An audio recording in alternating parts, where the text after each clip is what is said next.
Okay, so the other day I was on my couch binge-watching nature docs when suddenly a sea otter grabbed a rock, smacked it on another rock, and cracked it open like an egg. It was amazing! And yet, somehow unsurprising. I mean, I had a feeling sea otters might be smart enough to do that, but the real reason I love nature docs is not the cute animal trickery. It's the voiceover dudes calmly explaining otter brains evolved to do that, making sure you know exactly why you aren't surprised. So I asked myself, who is responsible for this power? Someone who made the invisible visible, predicted the unpredictable. He's been called the father of physics, politics, psychology, and even poetry. This is the story of the first man to look at the world and say, wait a minute, we don't have to just accept what we observe, we can investigate. We can prove things. Welcome to Life Noggin. Today, we're going to do something different. Your friendly neighborhood, Aristotle.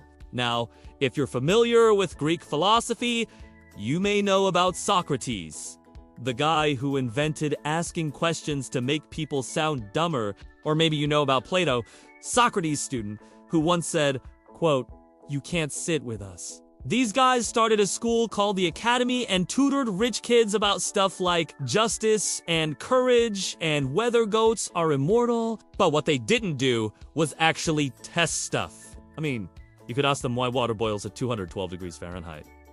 And they'd probably say because Poseidon makes pasta.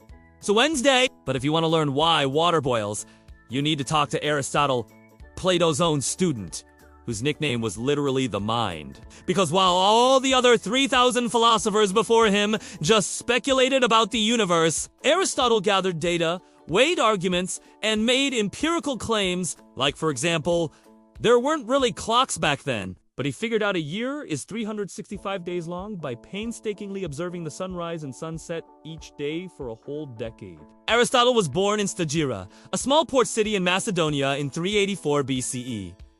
His father was the royal family's doctor, and apparently little Ari grew up playing around the palace, quote, handling the instruments of dissection. One day, his dad gave him a dead stag heart and told him to poke it with a stylus, which was basically Ari's first lesson in investigative science. So naturally, when he was 17, he hightailed it down to Athens and stormed into the only place that taught actual science at the time, Plato's Academy. If Aristotle was a Hogwarts student, he'd be the kid who got sorted into Slytherin and then immediately started trying to replace Dumbledore. And that's because while Aristotle loved Plato like a brother, he hated Plato's ideas. Plato thought reality is just a shadow play projected from the true world of forms.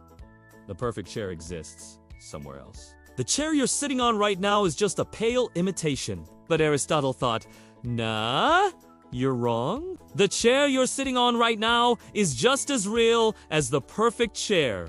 And if you want to know more about it, let's go sit on it and dissect it to see how it works. I mean, I'm no scientist, but I'm pretty sure that's how it goes. So to prove Plato wrong, Aristotle took a giant crap on his shoulder. I'm sorry, I meant he studied natural philosophy.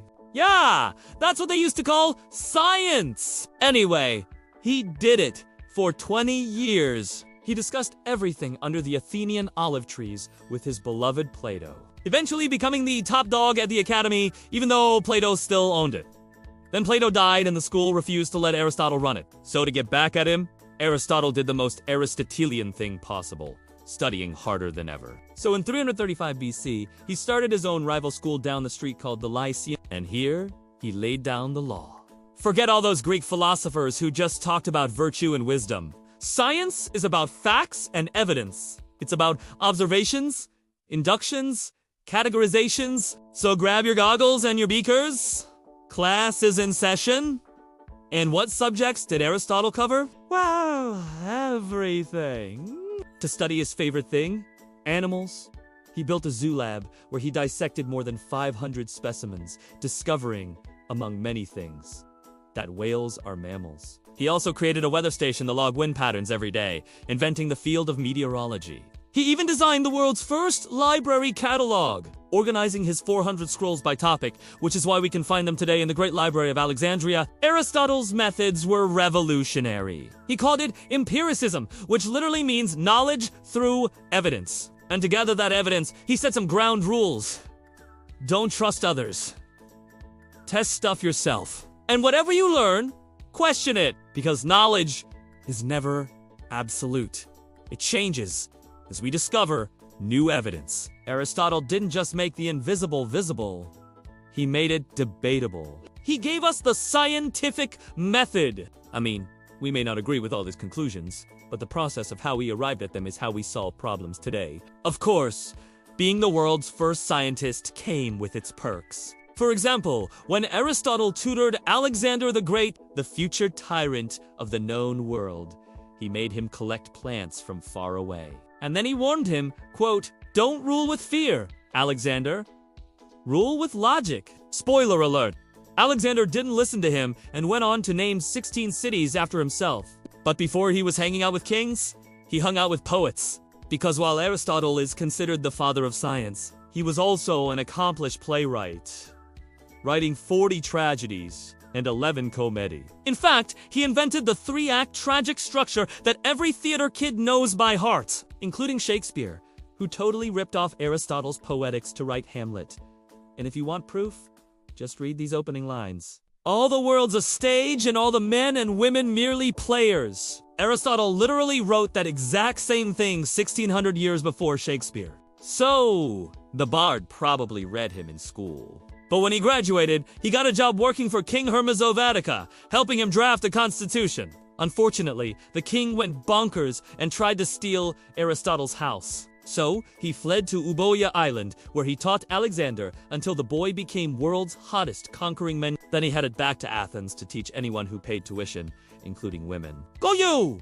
But sadly, in 322 BC, the Athenians blamed him for corrupting the youth and charged him with impiety, aka the crime that killed Socrates. So, he escaped to the kingdom of Epirus and lived out the rest of his days running a science lab, teaching locals how to fish and composing books on everything. And unfortunately, all 170 of those books are now lost forever. What we have are scribbled lecture notes hastily looted by Roman soldiers who sold them as scrap paper. But that's okay, even incomplete. They've changed the world. Like Aristotle was not the first philosopher. He built his ideas off the shoulders of giants like Socrates, Plato, and the Milesian philosophers. But he was the first to approach ideas scientifically. And it turns out that if you do that, your ideas kind of stick. Like his politics. He's considered the father of political science. Because in politics, he argued that people are political animals. We're born needing society. And in Nicomachean Ethics, he proposed the idea that happiness is the ultimate goal in life, achievable by cultivating virtuous habits and living in accordance with nature. But of course, not everyone liked that idea. Thomas Hobbes read Aristotle's Politics and said, "Nah, dude, people are evil and power is everything." John Stuart Mill read Aristotle's Ethics and said, "Nah, dude, happiness is overrated. The purpose of life is to expand our capabilities." But neither of those ideas would have existed without Aristotle saying, "Hey, this is what I think." In short, Aristotle has been both praised and criticized for 2,300 years. But either way, he's never gone out of style. I mean, Galileo spent his entire life trying to torch Aristotle's faulty physics, like saying objects don't fall to their natural place. But Newton built on that idea. Einstein tweaked it. Hawking spun it on its head, all the while ripping off Aristotle's scientific method.